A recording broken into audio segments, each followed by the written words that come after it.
tudo bem? Estamos dando início a mais um programa do canal Ermira Cultura. Meu nome é Rosângela Chaves e ao lado de Rogério Borges, hoje, em homenagem à semana do 14 de julho, data em que se comemora a Revolução Francesa, nós vamos falar de literatura e revolução. Como vai, Rogério? Tudo bem? Oi, Rosângela, tudo bem? Um alô também para todo mundo que está acompanhando a gente aqui no canal da Ermira. Hoje nós vamos falar da grande revolução, hein? Três palavras que é o lema da Revolução Francesa. A gente está precisando tanto: igualdade, fraternidade, liberdade. A gente é cada vez mais necessário, né? Sim, liberté, égalité, fraternité.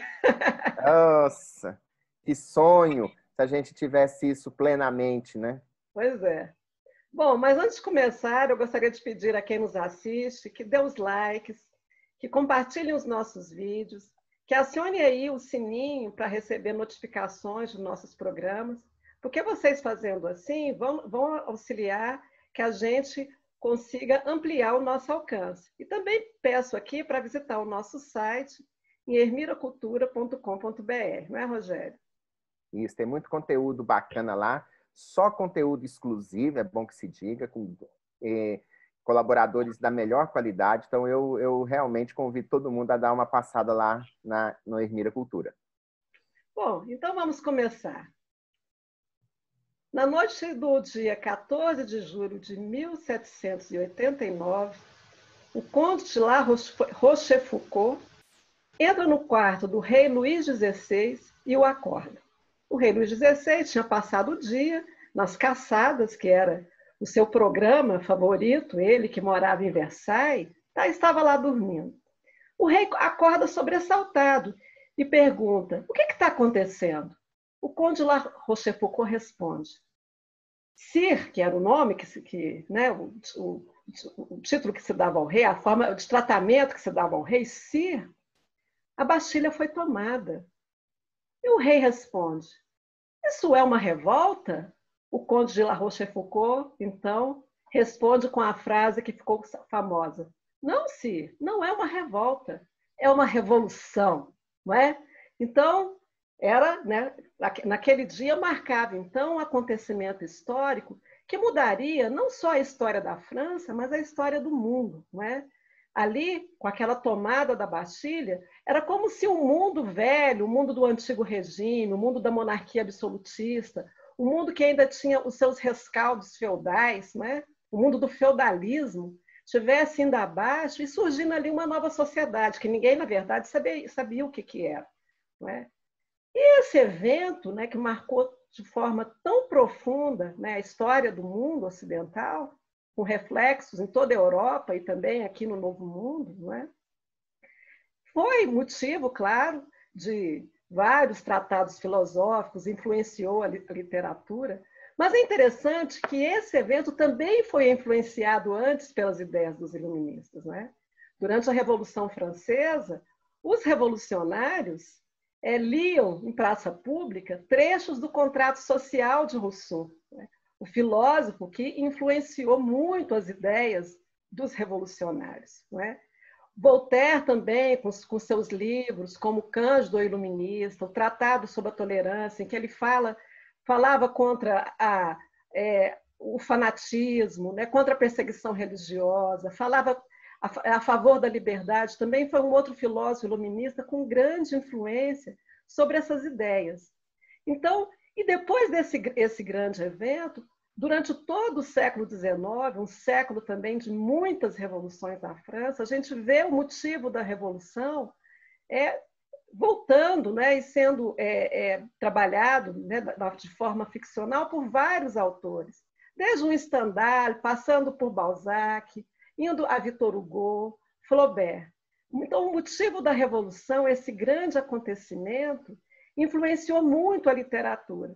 E é sobre esses autores, também sobre os personagens da Revolução, porque não foi só do ponto de vista ficcional, mas a própria Revolução, né? Quer dizer, a Revolução não só motivou as pessoas a criarem obras de ficção, mas a própria Revolução, com seus personagens tão fantásticos, parecia também que esses personagens, de certa forma, estavam saindo de um livro de aventuras, né? Quando a gente pensa, a própria rainha Maria Antonieta, olha só que figura maquiavélica, parecendo uma bruxa dos contos de fada, aquela que fala que os pobres têm que se contentem em comer brioche, já que eles não tinham pão, né? Quando a gente lembra do rei Luís XVI, esse rei tão, assim, uma figura tão que parecia não entender o que estava acontecendo e que acabou sendo morto na guilhotina. E ele que parece que passou durante toda a Revolução sem entender o que estava acontecendo naquele momento. As próprias figuras dos revolucionários, quando a gente pensa num Danton, né, o grande orador, quando a gente pensa o Robespierre, o incorruptível, né, o revolucionário implacável, que acabou também sendo, todos eles acabaram sendo mortos na guilhotina, a ponto de se criar a famosa frase de que a revolução devora os seus próprios filhos. A figura trágica do Marat, o jornalista, que era editor do jornal Ami du Peuple, e que acabou assassinado na banheira, não é, por uma mulher chamada Charlotte de Corbet, que fez isso por conta da sua revolta, ela que era uma revolucionária, que tinha se animado com as ideias da revolução, mas que ficou revoltada depois com a perseguição feita durante a fase do terror, em que várias pessoas foram condenadas à guilhotina. Então, os próprios personagens da Revolução Francesa também eram muito romanescos, né? Parecia assim que eles tinham saído de um romance. Bom, então é sobre esses personagens, é sobre esses autores, né? É sobre o que esse grande evento provocou e suscitou na imaginação dos grandes artistas, que a gente vai conversar então nesse programa. Passa a bola para você, Rogério. Pois é, Rosângela, é com certeza um dos eventos, um dos fatos mais importantes da nossa história, que a gente pode chamar de história moderna, porque nós temos uma antiguidade, depois uma Idade Média, e depois a gente chega numa história moderna que é a partir do século, meados do século XV e para o século XVI, e acontece isso no final do século XVIII, dentro de um contexto em que a Revolução Francesa foi o ápice. É bom a gente lembrar, por exemplo, que a Revolução Americana, a Independência Americana, ela se deu um pouquinho antes, em 1776. E aquilo ali, de alguma maneira, estava interligado.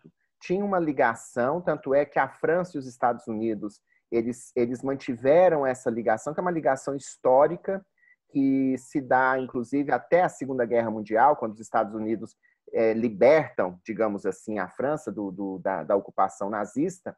Mas mesmo naquela época, a independência americana contra a metrópole inglesa também foi mais um estopim para a Revolução Francesa, no sentido da questão da liberdade. E o que é interessante é que tem algumas questões simbólicas aí. Quando eu sou professor de jornalismo, e muitas vezes eu dou aula de história do jornalismo, e não dá para falar de história do jornalismo, seja na Europa, seja no Brasil, sem passar pela Revolução Francesa. Porque a Revolução Francesa, ela, de alguma maneira, precipitou diversos acontecimentos que foram fundamentais na nossa história. Sem a Revolução Francesa, não teria havido o que veio depois dela, como você mesma mencionou, o terror do Robespierre, e depois ele mesmo sendo vítima da guilhotina, e não seria possível a ascensão de um imperador, que foi Napoleão, no final daquele século XVIII tão conturbado. E foi Napoleão que, com sua ambição expansionista na Europa, expulsou a família real portuguesa rumo ao Brasil, quando ele ocupa a Península Ibérica, e a família real portuguesa trouxe para o Brasil a imprensa. O que é muito maluco isso, né? Porque, na verdade, é uma sequência de acontecimentos que acaba gerando essas consequências todas. E é bem interessante a Revolução Francesa, como você mesma colocou também, como ela foi extremamente... como ela repercutiu em todo o mundo.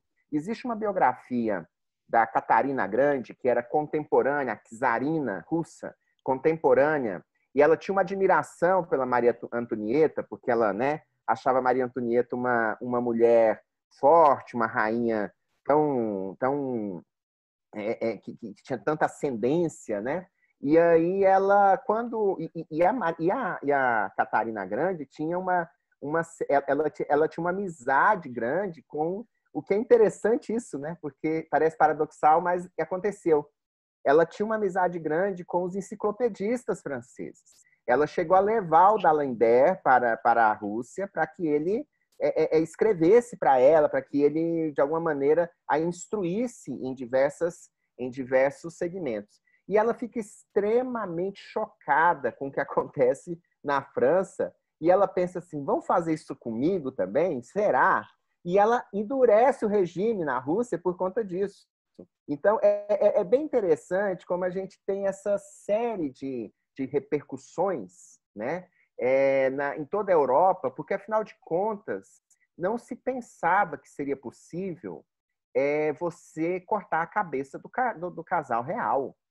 Você tinha regicídios dentro da família real. O irmão que mata o irmão, quer dizer, a própria Catarina Grande, ela deu um golpe no marido, que tentou dar um golpe nela, né? Então, assim, era uma série de traições e tal. Mas no âmbito da realeza, da aristocracia. Nunca que se imaginou que a população invadiria um palácio, fazendo, inclusive, a Maria Antonieta sair correndo pela porta de emergência lá, né? Quem visita Versalhes sabe disso, está lá a portinha por onde ela escapuliu, mas depois foi presa, né? E que isso chegaria ao ponto de a população assistir cabeças coroadas literalmente rolarem em praça pública. Isso era uma coisa impensável. Era uma coisa impensável. E que isso mudou completamente a geopolítica mundial. Não só a questão da geopolítica, mas mudou a mentalidade do mundo. Então, a Revolução Francesa é, de fato, um daqueles momentos que a história é como se fosse um pico, né? Quer dizer, você escala a história e chega a um pico.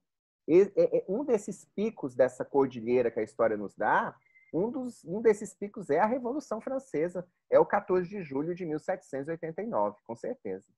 É interessante, eu só queria fazer uma observação, que você falou da Revolução Americana, né? Bom, nós estamos, o mês de julho é o mês da Revolução Exatamente. Francesa, mas também é o mês da independência americana, né? Comemorada a 4 de julho.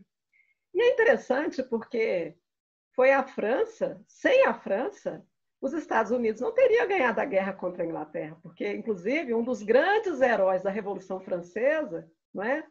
O general Lafayette, né, também foi, não é, um grande herói da Revolução Americana. Não é? É claro que depois o general Lafayette, no segundo momento da Revolução, quando a Revolução passa ali para perseguir já a monarquia e tudo, ele também já foge, porque ele não concorda muito naquela fase mais radical e republicana da Revolução, que ali tem um racha. Mas, no primeiro momento, ele também foi um dos heróis desse movimento. Né? E o Benjamin Franklin, que foi um dos pais fundadores da nação americana, ele era um herói na França antes da Revolução. Né? Ele passou uma temporada na Inglaterra, e depois ele foi para a França, e ele, assim, as pessoas tinham uma adoração por aquela figura, que ele também era cientista, ele foi inventor do para-raios, ele fez um monte de invenção científica, o Benjamin Franklin. E as pessoas vendiam até gravuras, assim, desenhos com a imagem dele, não é? Que eram vendidas na rua, assim, que as pessoas compravam para decorar suas casas, com o rosto do Benjamin Franklin, que ele era um herói. Né? Agora, é interessante como que a França, ao ajudar os Estados Unidos, porque era estratégico, porque eu estava ajudando os Estados Unidos, porque era inimiga da Inglaterra, ali aquela questão assim, né, que o amigo do meu inimigo, né, é meu amigo. Só que estava levando, né, sem querer, o germe da Revolução para dentro de casa. Né? Porque é claro que o exemplo, né, dos Estados Unidos realmente teve muita influência entre os revolucionários franceses. Né? Mas outra coisa... Só um detalhe, uma assinatura de um tratado né, um armistício entre a Inglaterra e os Estados Unidos, já, né, como independente, que é feito em Paris, né? Quer dizer, eles inclusive têm um hotel lá até hoje, um hotel lá perto do quartier Latam, que tem a plaquinha lá aqui, fulano de tal assinaram o tratado de armistício Inglaterra e Estados Unidos. Quer dizer, a França sediava isso. E a França presenteia depois os Estados Unidos, que é o Estado da Liberdade, né? Que é um presente que alude a todo esse momento do final do século XVIII, né? Sim. Mas vamos falar um pouquinho dos livros, né? E eu queria começar, Rogério, falando de 2 livros, que é justamente logo após ali a Revolução, que mostram a contra-reação, né? Porque, é claro, você tem a Revolução, você tem o Império de Napoleão, depois você tem ali Waterloo, e você tem esse período na França que se chama de restauração, não é? Que é justamente ali aquela volta, né, que depois se mostrou que era impossível, né? A história não dá passo, né? Embora tenha gente que aqui no Brasil ache que a história anda para trás, não anda, né? Ela pode andar de lado, ela pode dar, mas não dá para voltar na década de 50. Ela pode tropeçar, né? Mas andar para trás também. Não dá para trás. E o autor que trata desse período da restauração, de como a volta, né, da família real, né, que tinha uma briga ali entre os Bourbon e os Orleans, né? No Exato. momento tem a volta dos Bourbon, que era o que eles chamam de ultras, né? Os ultra realistas, que queriam mesmo a volta da monarquia absolutista, né? Até falar em monarquia constitucionalista para esse povo era um anátema, né? Se bem que, mas se fosse por ele, você voltava no tipo mesmo de monarquia absoluta. E quem vai tratar disso de forma muito interessante, retratando essa época, é o Stendhal, nesse livro aqui, O Vermelho e o Negro, né? Que é a figura do Julien Sorel, que é o personagem, né, do herói desse romance, que é um admirador do Napoleão Bonaparte, né? Assim, é o grande herói dele, mas está vivendo ali numa sociedade que o nome do Napoleão Bonaparte, a Revolução Francesa, os filósofos iluministas, falar de Rousseau ali nos salões da burguesia ou nos salões da aristocracia era anátema, não é? Por quê? Porque era ali um momento, né, à toa que esse período da história francesa se chama restauração, é justamente você tentar, né, voltar no tempo, né? Não, vamos. É como se eles quisessem assim passar uma borracha, né, na história da Revolução Francesa e falar não, né? Isso aí foi uma loucura. Vamos voltar atrás, vamos, né? Assim, tem que ser aristocracia com seus privilégios, né? A gente tentar voltar àquilo. Só que é possível, né? Como a gente fala, a história não anda para trás.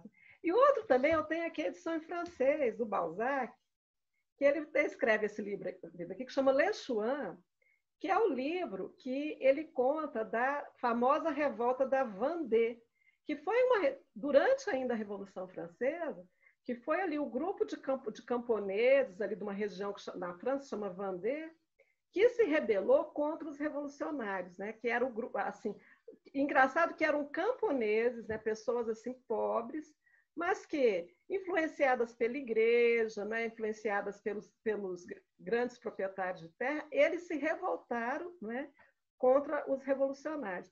Porque o interessante, o Balzac, ele faz uma literatura muito, revoluciona, né, a literatura, mas o Balzac mesmo, politicamente, ele era conservador, não é? Ele não era nenhum democrata, nenhum republicano, ele era um conservador. Então, só para a gente começar o papo, esses 2 primeiros livros, assim, que ainda, ali já é a ressaca da Revolução, né? Um falando do movimento contra-revolucionário, né? Que é a revolta lá do Chouan, né? E outro que é esse livro do Stendhal, que fala justamente dessa França, né? Imagina o ambiente, né, da restauração, né? Aquele ambiente sufocante, aquelas pessoas querendo passar uma borracha na história, não, sabe? Não queremos saber desses filósofos, não queremos saber dessa literatura. Faz de conta que a Revolução Francesa não existiu, para tentar retomar um tempo que não dava mais, né? A história tinha mudado, né? E assim, e você falou dos Orleans, né, dos Bourbons e dos Orleans, e tem uma outro laço com o Brasil, né? Porque os Orleans é da família real portuguesa, que depois se tornou, né, o Império também é dos Orleans, né? A experiência do Império, né, aqui no Brasil. E eu estava a Mary Del Priore tem a historiadora, ela tem um livro sobre a Princesa Isabel e o Conde Deu. E o Conde Deu, ele é parente do rei que sobe na restauração. E ele está dentro do Louvre quando o rei é deposto de novo. Mas ele é deposto de uma maneira não tão violenta. Eles o exilam na Inglaterra, que também havia um parentesco, né? E o Conde Deu, ele conta que lembra ele saindo do Louvre no início de uma manhã, expulso, a família sendo expulsa de novo, né? Quando cai esse período da restauração, né? E que depois... com a Revolução da Monarquia de Julho, de 1830, então, não é? Exatamente. Não, aliás, é dos Bourbon, porque o Luiz Felipe é Orleans. A restauração são os Bourbon, não é? Os Bourbon, E aí e é interessante também como todo esse período, né? Ele tem duas consequências para a literatura francesa e mundial, porque a literatura francesa era, naquele momento, a principal do mundo, que são o pré e o pós-revolução. O pré-revolução é justamente esse pensamento iluminista. São essas pessoas que vão mudar muito, já a partir de meados do século XVIII, vão mudar muito a maneira de se ver o mundo, a maneira de se ver política, né? E isso inclui, inclusive, uma maior liberdade em relação a preceitos religiosos, por exemplo, uma maior liberdade em relação a questões políticas. Um outro laço com a gente é que o famoso terremoto de Lisboa de 1755 vai inspirar alguns desses escritos, o Voltaire vai escrever a respeito disso, e vai tirar um pouco a imagem sacra que existia em torno da realeza, de que eles seriam ungidos, né? Assim, verdadeiros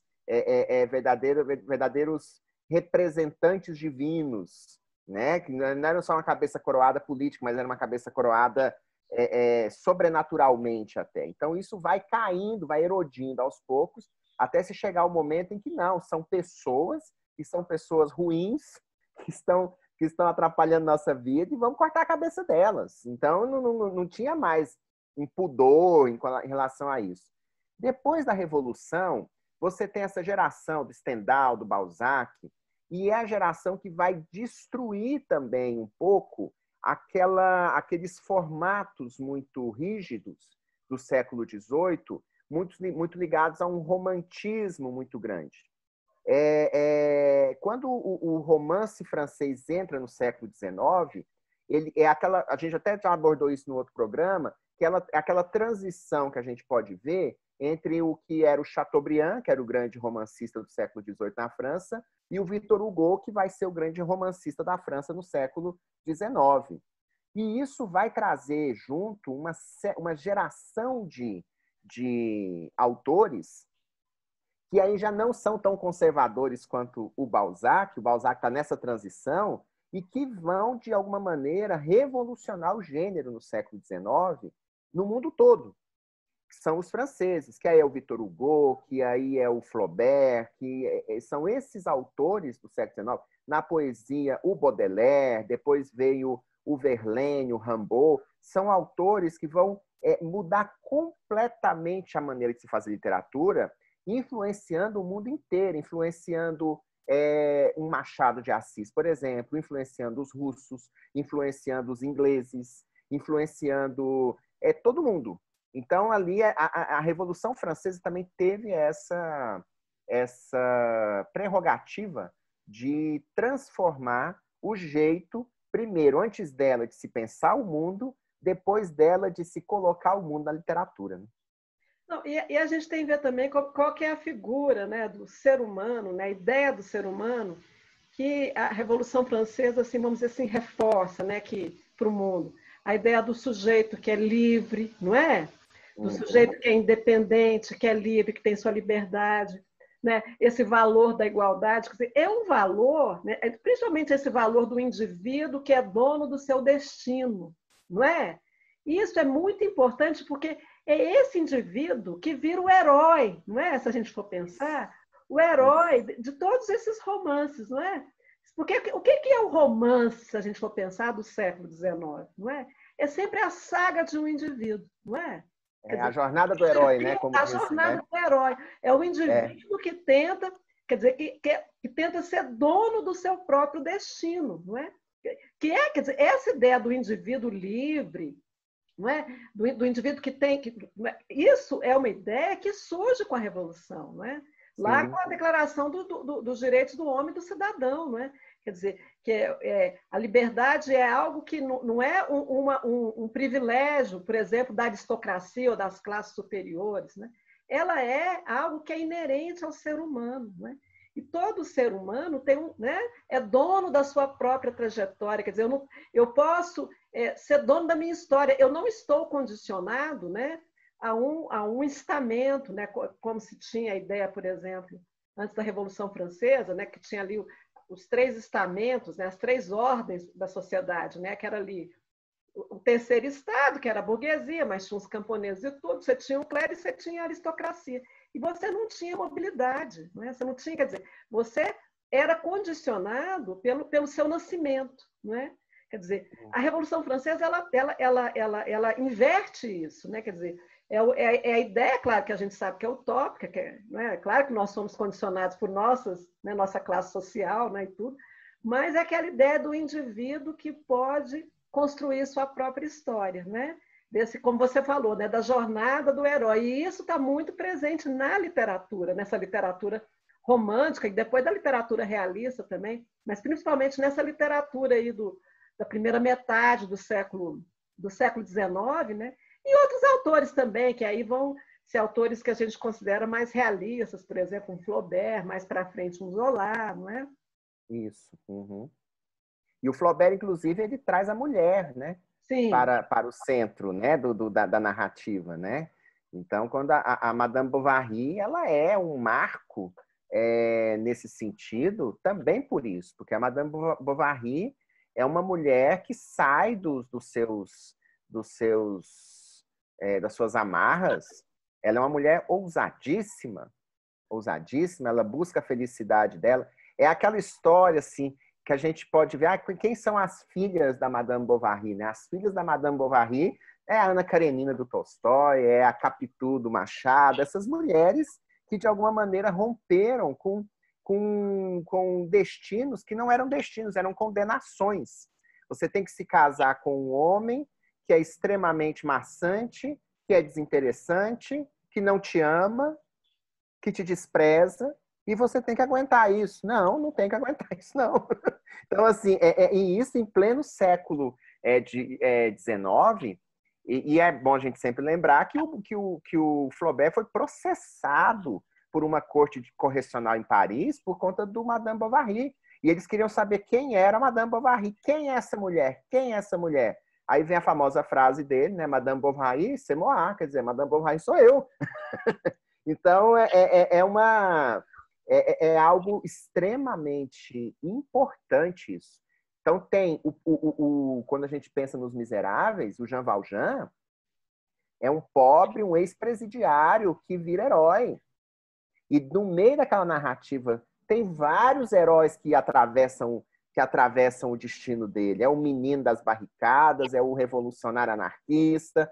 São todos aqueles que são marginalizados e que vêm para dentro da narrativa não como exotismo, mas como um poder humano muito além do que aquele que se falava antes. Então, de fato, a Revolução Francesa deu poder a quem não tinha poder. E a literatura acompanhou isso, né?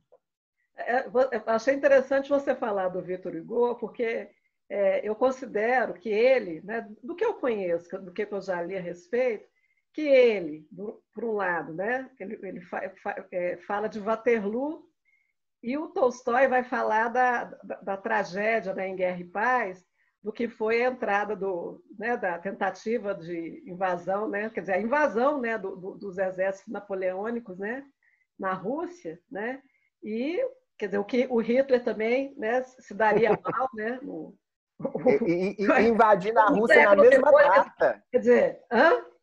Invadiu a Rússia na mesma data Que são que o Napoleão.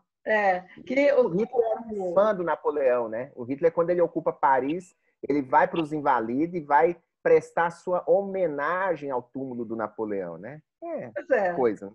Não, porque o Victor Hugo faz assim, a melhor descrição da Batalha de Waterloo, que é fantástico, né? Sim. Nos Miseráveis. E também Guerra e Paz, né? Na verdade, esse grande romance do Tolstói é sobre, né? Grande parte, né, do livro é sobre a invasão napoleônica na Rússia, né? O trauma que foi, né, para a sociedade russa, né? E depois é impressionante como é que é a derrocada também do exército, né?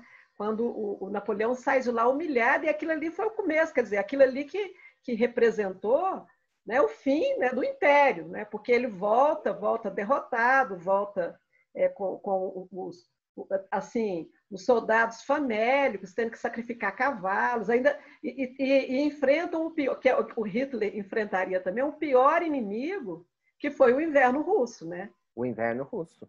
E a campanha dos dois é muito parecida, né? É muito parecida, inclusive com os resultados finais.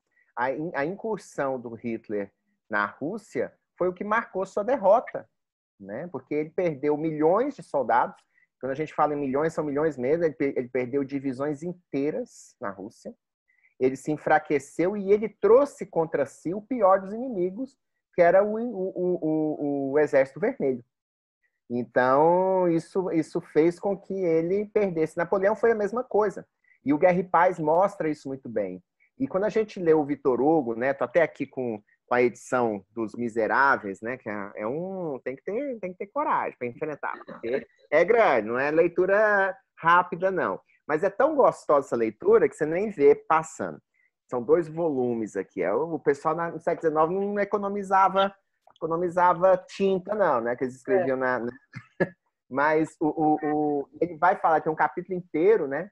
E ele vai falar a respeito de como ele desacraliza o Napoleão também. Porque quando ele vai falar da Batalha de Waterloo, que fica na Bélgica, né? A localidade, ele fala da quantidade de erros que o Napoleão cometeu, né? É um cara que não foi ver se tinha um barranco ali, era o cara que achou que os ingleses não viriam por aqui, eles chegaram por aqui.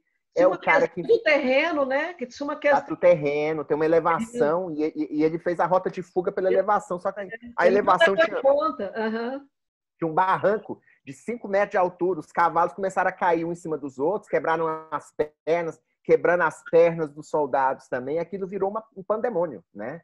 E lá no meio, o herói, o herói da narrativa, que é o Jean Valjean, tá lá no meio. Ele tá sempre, né? Eu até brinco que o Forrest Gump também é uma espécie de Jean Valjean. Ele tá sempre nos momentos mais cruciais da história. Ele tá ali no meio perdido, mas tá ali no meio, né?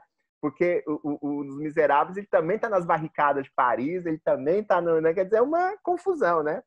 E é bem interessante isso, porque o público se reconhecia, né? Se reconhece no Jean Valjean, né? Olha, cara ali de novo e tal. Porque é outra coisa, né, Rosângela? Ele não é idealizado, não é um herói idealizado.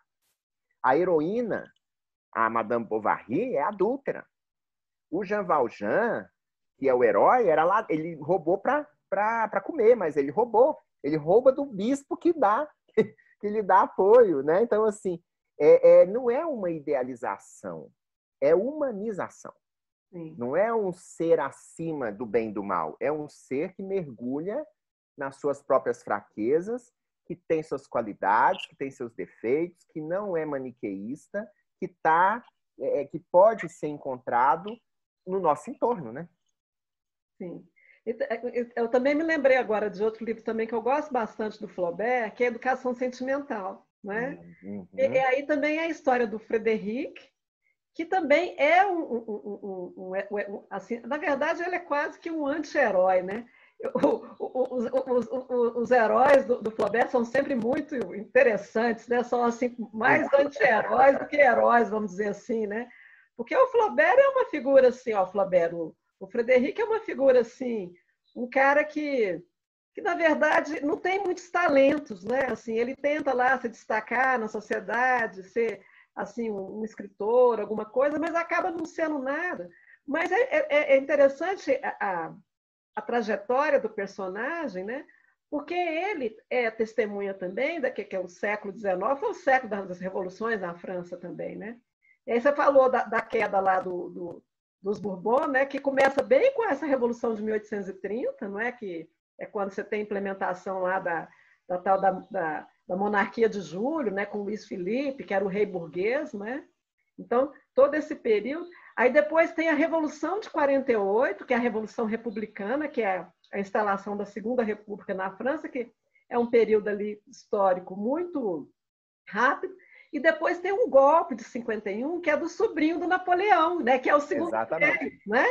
Então, esse personagem, nesse livro, esse personagem, né, do Flaubert, ele é testemunha, né, dessas várias fases, quer dizer, todas aquelas décadas ali muito conturbadas politicamente, né, e todas essas revoluções que acontecem, né?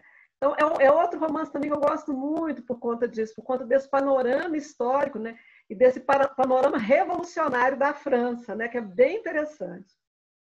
Inclusive, o Victor Hugo foi exilado durante o Segundo Império. Quer dizer, não é que ele foi exilado, ele se exilou, ele começou a ser perseguido, que o Victor Hugo também tinha questões... Ele era deputado, né? Questões políticas, ele né? era parlamentar, sim. E aí ele primeiro vai para a Bélgica, aí o pessoal da Bélgica não quer ele lá, porque não quer se indispor com a França, aí ele vai para uma ilha no Canal da Mancha. Nessa ilha ele escreve outra obra-prima, que é Os Trabalhadores do Mar, né? Então, ele viveu isso de uma maneira... E ele, engraçado, é que o Victor Hugo, né? Ele mesmo no exílio, ele continuava batendo muito, né, no regime francês, e era uma pedra no sapato. E eu estava lendo agora As Flores do Mal, do Baudelaire, e o Baudelaire e tem uma introdução biográfica, eles dizendo que o Baudelaire ele só passou a ser reconhecido como um bom autor. As editoras começaram a comprar as obras do Baudelaire quando o Victor Hugo, do exílio, escreve uma carta, porque tinha lido As Flores do Mal, uma edição inicial, e dizendo que era fabuloso, que o livro era fabuloso. Nesse momento, opa, o Victor Hugo gostou, então deve ser bom. Então ele era uma espécie de oráculo, assim, aquele cara que... desse, né, também, né? Né? Aí o Baudelaire fica todo, né, envaidecido e tal. E aí ele não parou mais de As Flores do Mal, ainda que o Baudelaire tenha morrido endividado, mas ele morreu endividado por outras questões, né? Mas ele não para de ser vendido. É um livro que faz muito sucesso, mesmo sendo um livro difícil, de versos difíceis e tal. Então, olha só que loucura, né? Quer dizer, esse cara, o Victor Hugo, que nasce no finalzinho do século XIX, e ele é uma pessoa idosa, vai morrer idoso, ele atravessa, no final do século XVIII, ele atravessa o século XIX até, né, até a segunda metade do século XIX, e ele também, como o personagem do Flaubert, né, ele é esse cara que testemunha tudo, e que ele, de alguma maneira, passa isso para a literatura dele. Né? Pois é. Nossa, eu acho que essa conversa renderia, assim, né, Rogério? Nossa, também, demais, né? Mas também a gente temos que terminar também, senão fica um vídeo muito longo, né? Mas são temas aí que a gente pode retomar em outras conversas, né? Para terminar, Rogério, você gostaria de dar alguma dica? Sim. A gente está falando de Revolução Francesa, mas eu vou dar uma dica sobre duas outras revoluções. A primeira, esse livro aqui, do John Reed, Os 10 Dias que Abalaram o Mundo, é um livro-reportagem. Ele também escreveu Viva Zapata, né, que é a Revolução Mexicana, mas aqui é sobre a Revolução Bolchevique de 1917. E é interessante que ele está ali no meio da Revolução, ele participa, então é uma visão de dentro da Revolução de 1917 bolchevique. E aí eu queria também dar outra dica, que é A Revolução dos Bichos, do George Orwell, né? Que é revolução também. O porco lá toma o poder, né? E ele fala a famosa frase: todos os bichos são iguais, mas tem uns bichos mais iguais do que os outros. Então, eu acho que a gente está... Tem a propósito também, nessa semana que a gente tem uma Emma e uma Nádia como heroínas. Nossa Senhora, né? E aqui você tinha um porco... o porco do Orwell foi inspirado no Stalin, né? É uma crítica ao stalinismo, mas ele pode ser transportado para qualquer regime autoritário, né? Porque o porco era um porco mesmo. E você tem um cavalo, que é o Trotsky, né? E que tem um final complicado. Então, aqui a Revolução dos Bichos é bem interessante, eu indico sempre, porque é um livro, é uma grande alegoria, mas é uma alegoria política absolutamente genial. Bom, eu vou dar dica de filme, para mudar um pouquinho, né? Estava olhando aqui sobre a Revolução, esse filme muito legal do diretor polonês chamado Andrzej Wajda, se chama Danton, Processo da Revolução. É um filme muito bom, que é com Gerard Depardieu no papel do Danton, que foi um dos grandes revolucionários franceses, que era um grande orador, não é? E que acabou, como todos os outros, sendo guilhotinado. É um filme muito legal.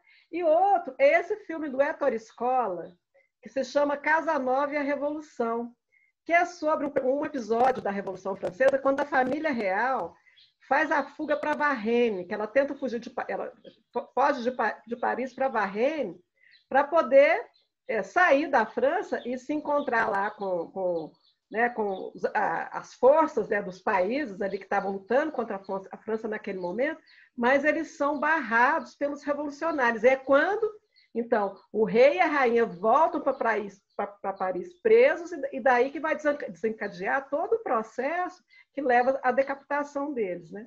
E aí a personagem do Casanova, né, o Dom Juan, aí o filme também envereda com uma linha ficcional, aparece na história, né? Mas é muito bom. Eu acho que é um dos melhores filmes sobre a Revolução. Vale muito a pena ver. Então, é a minha dica. Ah, legal.